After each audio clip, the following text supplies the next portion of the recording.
Good morning, true crime friends. We are back together again. It is Friday. We have made it. I'm so excited. Listen, there's a lot going on in the true crime world, as I have been talking about all week. But this week, we are back in South Carolina. Yesterday, honey, the low country was on fire. Not literal fire like Hawaii. You remember that time Lori Vallow Daybell set Hawaii on fire? That's another conversation for another day. But the courts down there in South Carolina, all of our favorites were back. Judge Newman was there. Alex Murdaugh was there. Cory Fleming. Where was Russell Laffitte? Was Russell Laffitte in the prison cell, or was he there at the court too? Because everybody, Big BAM, Justin Bamberg, Eric Blinn, everybody was there. Wait. Before we go any further, I have to say a very special good morning to our friend Katrina. She knows who she is with her 65,000 children. Listen. Hey, y'all. How you doing? Look, but Katrina, your kids should not be watching this channel. I'm just letting you know right now. Anyway, a lot is happening. Yesterday, Cory Fleming, who was Alec Murdaugh's co-conspirator, got sentenced for his part of the financial crimes that Alec Murdaugh committed. And I was like, okay, white collar crime. You know how that works. People do terrible, horrible financial things. And then the courts go, okay, we're going to give you 3 minutes in prison. And you're going to have to write, I will not rob people 1,000 times. And then you could go back to your nice cushy mansion. Honey, Now, yesterday, Judge Clifton Newman, I'm starting to feel like Jeannie Seckinger and maybe some others have an entire academy of I don't have time for your mess, because folks showed up and showed out those victim impact statements from the lawyers. The regular people got up and they said things, and I was like, yes, these are regular people who are like, look, a terrible situation has happened, and I don't know what the sentence should be.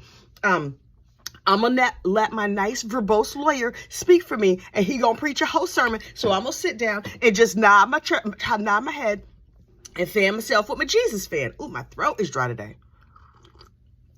Remember that time I got laryngitis? I think that was in the middle of Russell Laffitte's trial. I was like, oh God, I can't talk. I have to learn sign language real fast because you know I can't shut up. So look, yesterday at this sentencing, I was like, what are we going to see? First of all, Court TV or whoever turned on the cameras like an hour before it started. So you can see everybody like milling around and shucking and jiving and, hey, how you doing? This one dude, some politician, Alec Murdaugh, gets brought into court, right? Because they're going to set a court date for his part of the financial crimes. This one politician was like elbowing people out of the way to get to the front to shake Alec Murdaugh's hand. Sir, do you know there are cameras here? I'm going to need you to sit all the way down. Does Alec Murdaugh still have some sort of power? Do you think he still has some kind of power while he's over there doing life? Okay. Or is that just your way of, like, that particular politician, he's some sort of, I don't know his name. It's not worthy of being stuck in my brain.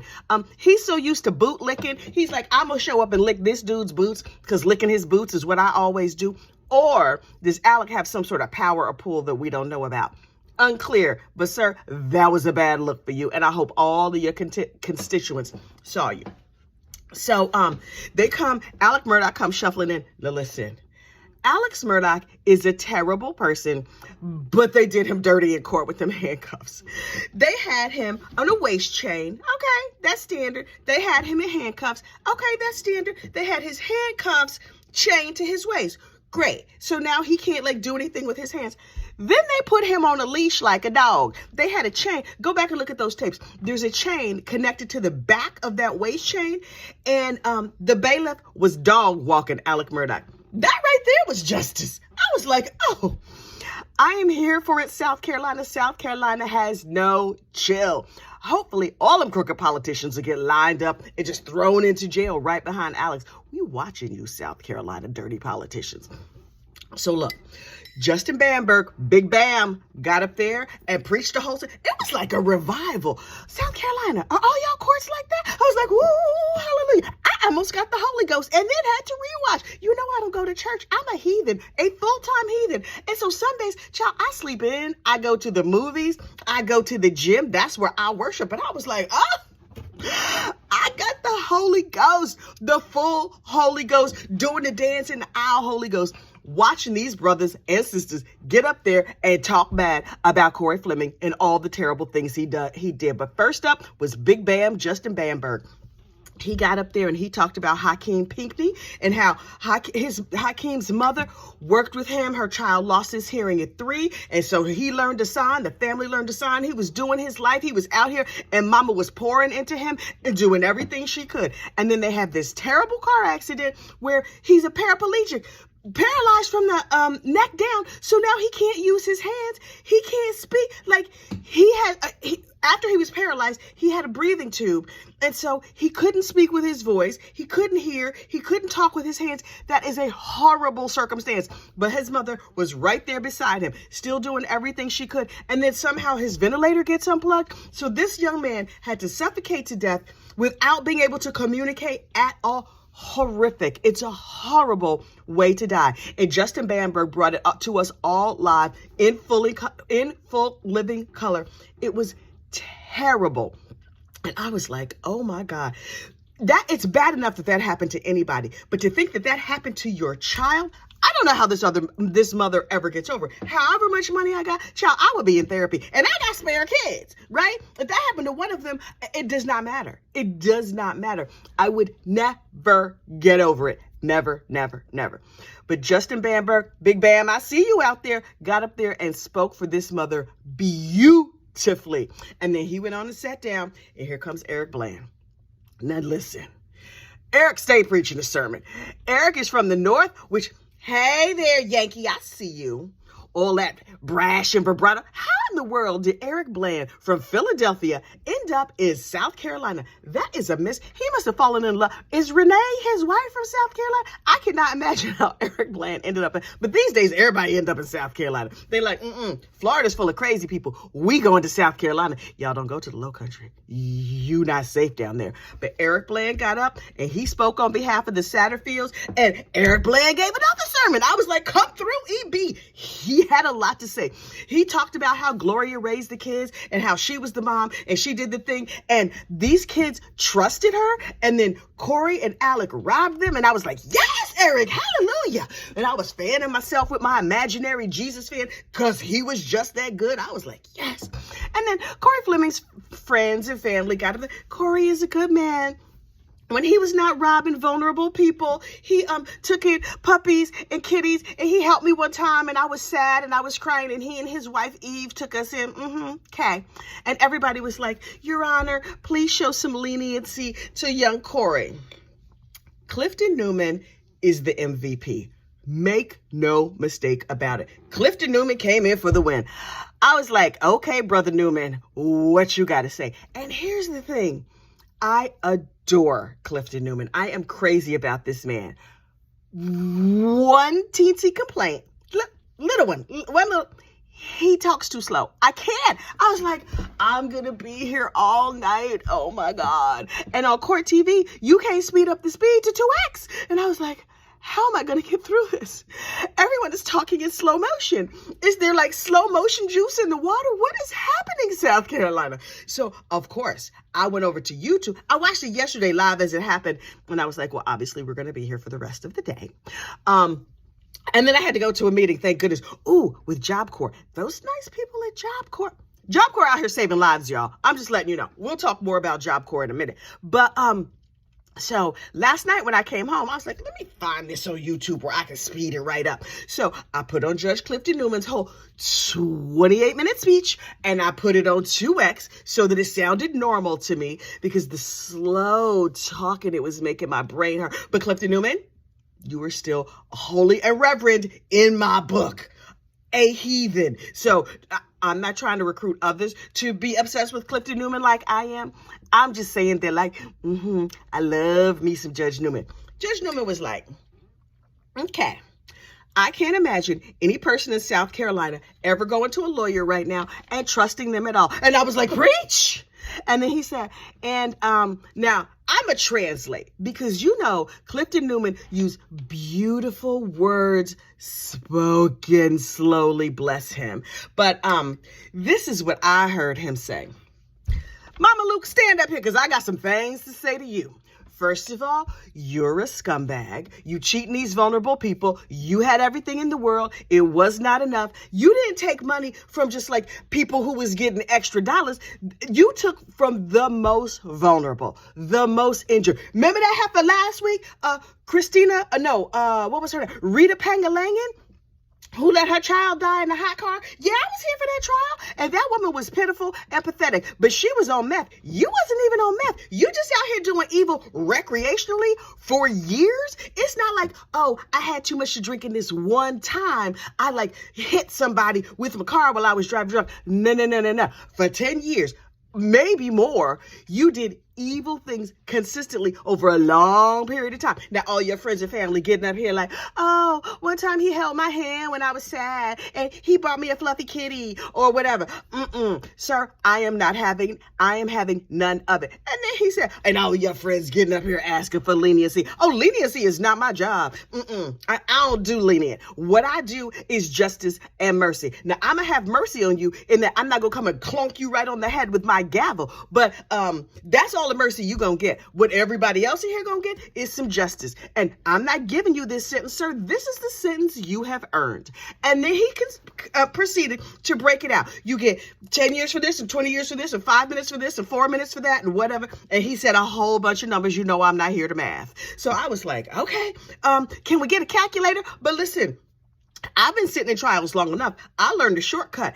You have to listen. There's only two things you have to listen to for. Are the sentence going to happen at the same time, concurrently, or are they going to happen consecutively, back to back? Because if they're happening concurrently, then it's like, just take whatever the biggest number is, and that's how much time he got. But if they're happening consecutively, then you stack the numbers on top of each other, right? So Judge Newman broke it down for us. He was like, on this charge, you could face 0 to 5 years. I'm giving you 5. On this charge, you can face 0 to 10 years. I'm giving you 10. I was like, oh, he's maxing him out. Okay, so we up to 10 years. And then all them other little sentences, I didn't even calculate in because I don't even really think they matter like that. And I was like, okay. That was for Satterfield. What you gonna do for Pinckney? And are they consecutive and are they concurrent? And he's like, okay, and I'm gonna give you some time for this and time for that. And on this other charge, now look, go back and look at that tape. Because Cory Fleming knows how to do jail math too. He was just like, when he realized he was getting maxed out, he was like, oh, shit. You know, he used all his best curse words. And I was like, Cory, how's it feel now? That College World Series, whatever sports ball that is, I don't even know what sport that is. But he was like, yeah, that private plane you took on the disabled people's money to the College World Series.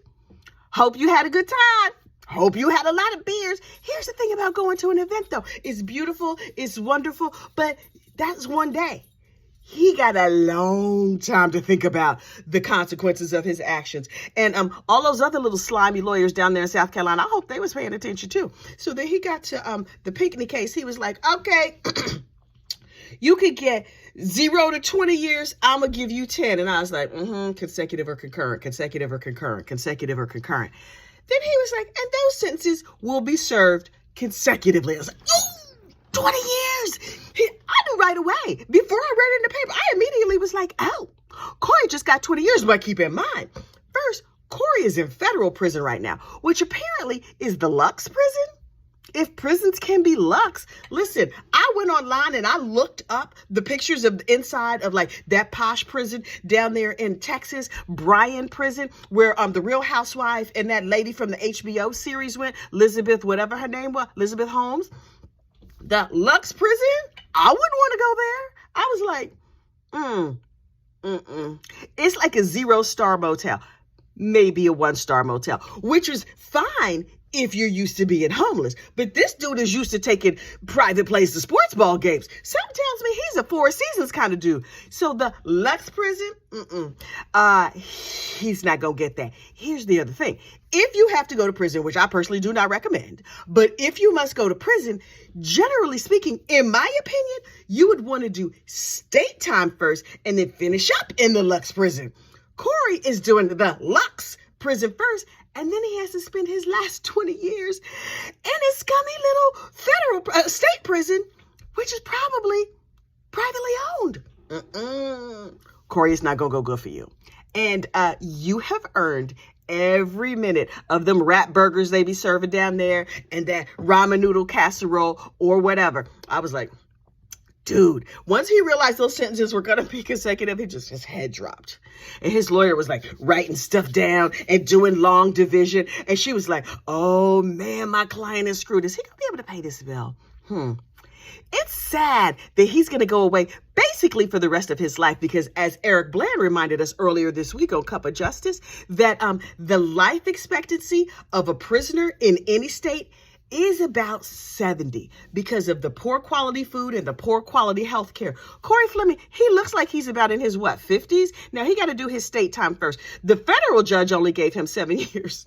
And Judge Newman had thoughts on that, too. He was like, yeah, Judge Gergel, he makes his sentences like he makes his sentences. And he essentially said, what that got to do with me? They ain't got nothing to do with me. Them feds, those feddies over there, they can do what they want to do. That has no bearing on this bomb I'm about to drop on you and your family. And Miss Eve, listen, if this was me and my husband did something and people were talking about Cory and his wife Eve, don't put my name in the record.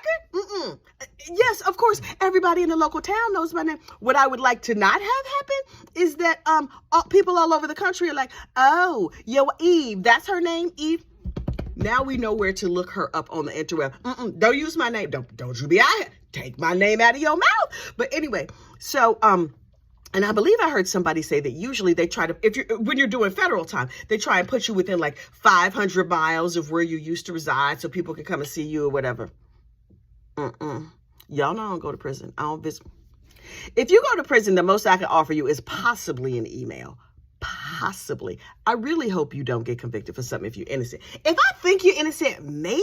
But if you did the thing and you stood up here and you confessed to doing terrible things and I'm going to write you a letter, no, I'm not. This man stood up and was like, yes, Tony Satterfield was living in his mama's trailer with a $50,000 balance on it. Meanwhile, I took $4 million and spent it how I saw fit and watched this boy be evicted from a trailer in South Carolina. Do they have alligators down there? I know they have mosquitoes and black flies. Like, no. He was not at his beach house. He was not backfloating in his pool. He was living in his mama's trailer and got kicked out.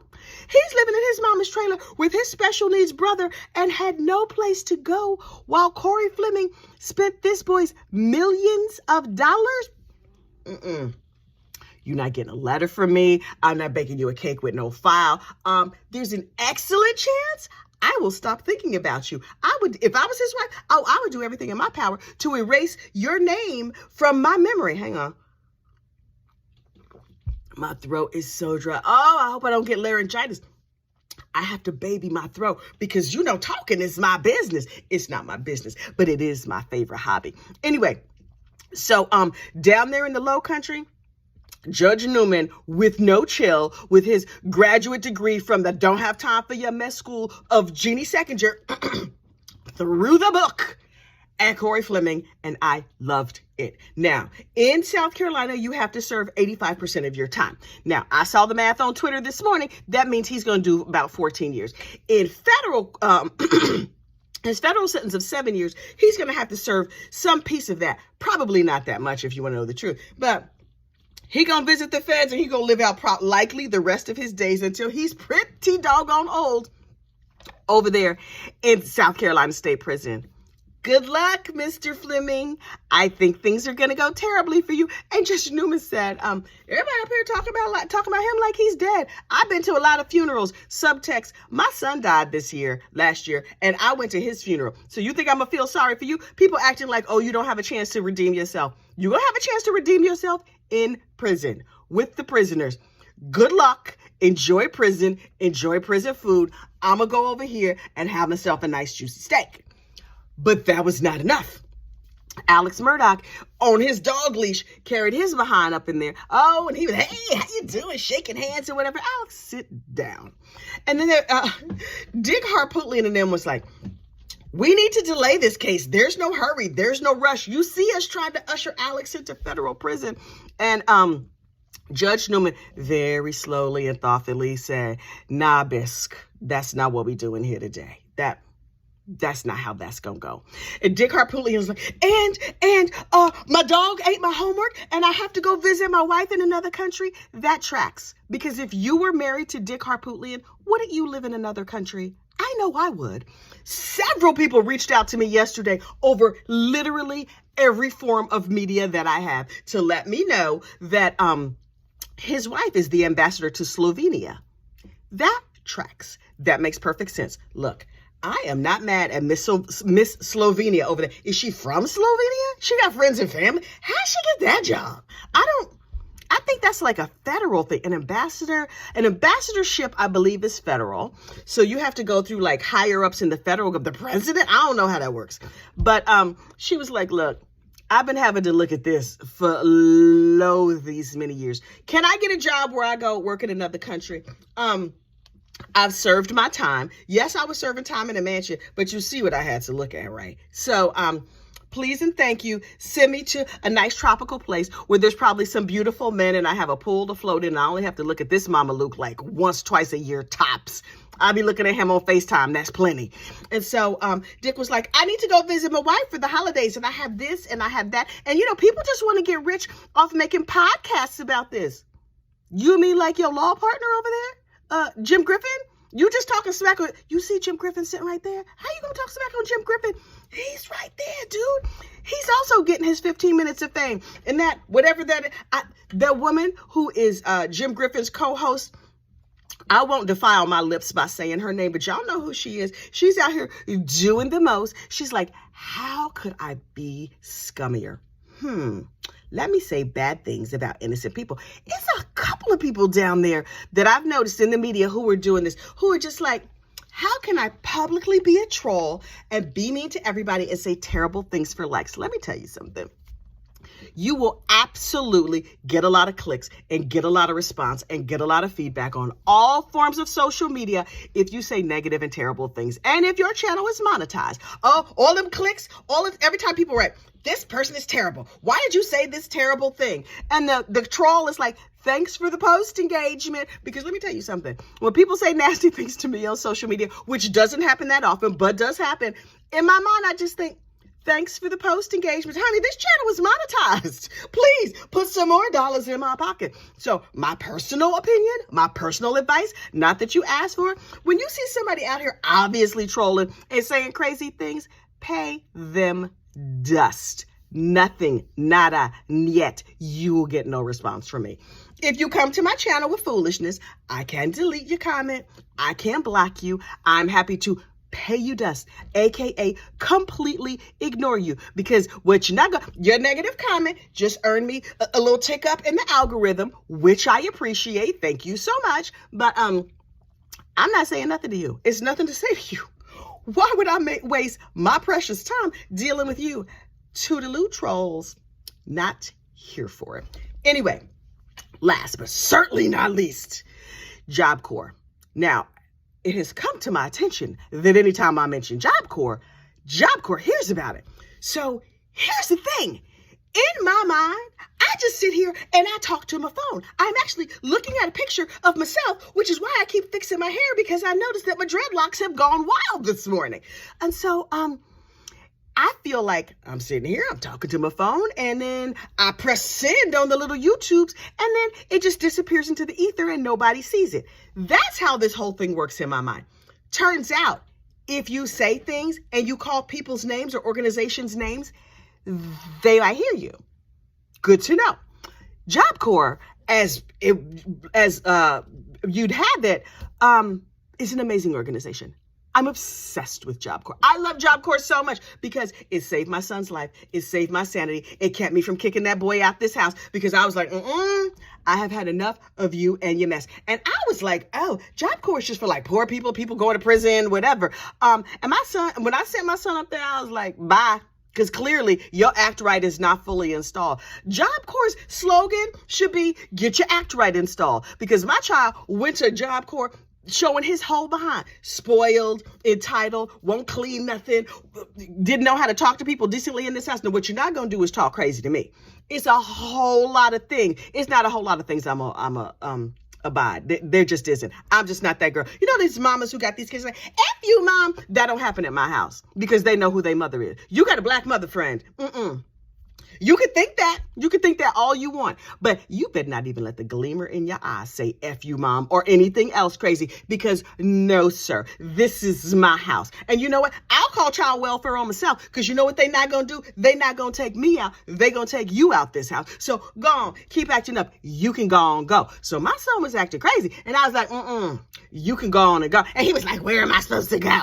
With his spoiled entitled son. Brand new car parked right in front of the house, had 3 miles on it. He went to the dealership, picked it up himself, picked it out himself, chose the color. I didn't see the car for 3 days. All I had to do was go. The dealership called me and was like, Kathy, you gonna come down here and sign these papers? Your child done had the car for 3 days. I was like, why did you give a teenager a car? They said, why did you give a teenager a car? And I said, y'all have an excellent point. So I went on down to Toyota and I signed a little paperwork. That car you see me driving, that was the car that my son picked out. That was his car.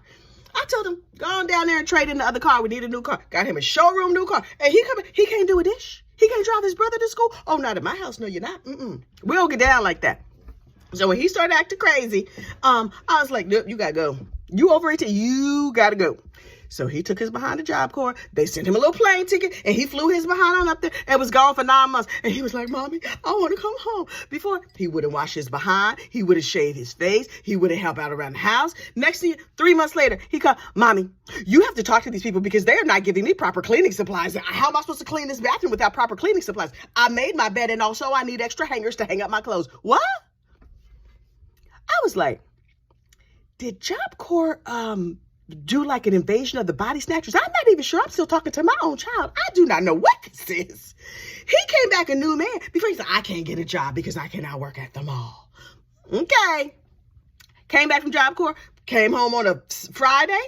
Came home on a Saturday, had a job interview Saturday afternoon, been working from that day to this. That was 5 years ago. Job Corps out here saving lives, y'all. That's all I'm saying to you. Job Corps is out here saving lives. These young people, these rockhead young people, they know everything. Take your know everything self on over there because I'm having none of it. And it didn't cost me nothing. You know, that's my favorite price. I mean, my tax dollars paid for it or whatever, but no, thank you, young man with the bad attitude. And thank you very much, Job Corps. Now, listen, I had a conversation with Job Corps yesterday because apparently when I was talking about them before, about my experience with my son, they were just like, oh, you know, we liked what you had to say. And they would have a little chitty chat with me. Those ladies were lovely. Turns out I was like, how did Job Corps get this? I don't even recall tagging them, although I might have because, you know, my tagging game is strong. But I was looking up the area code of one of the ladies that called me and I was like, oh, this is a South Carolina number. Alec Murdaugh brought me and Job Corps together? Well, listen, I don't even know that that's true. And my family here in New Jersey, they don't even know who Alec Murdaugh is, despite the fact that they are sometimes watching me while I make these videos. You think they're paying attention to me? They are not. Not at all. But that's okay. They don't have to because you're listening and I'm listening. And aren't we having a good time here together? Listen, I actually, I'm sweating. I have worked up a sweat. You know what's funny? My Oura Ring tells me that I get a workout every morning. Like, I mean, I do work out every morning, but it also it tracks my workouts. And I'm like, why does it say I'm working out when I'm sitting there doing videos? And I'm like, I'm apparently doing cardio. Is this like rage cardio? I don't know. It's true crime cardio and I'm here for it. But look, I just see now that I am at 28 minutes. This video is going to take 5 years to upload. I need to shut my big mouth. But also, I want to let you know, this afternoon, lunchtime, true crime, we are covering a snatch from the headline case, the case of the state of Massachusetts versus Cara Rentala. I have been following this case for years. I dropped the episode last night to everybody in the member circle at the professional gossip level and above. All my professional gossips have seen the case, but you will see it today, starting at 12 o'clock. I will break down all 4 trials of Cara Rentala and explain to you what's happening, the who's who and the what's what, and why this case is controversial and how delightful that pink paint is. That pink paint, that ceiling paint goes on pink, turns white when it dries. That stuff is magical. I love it. Anyway, this video is way too long. Okay, like and subscribe if I didn't say that already. And I will talk to you later. Bye.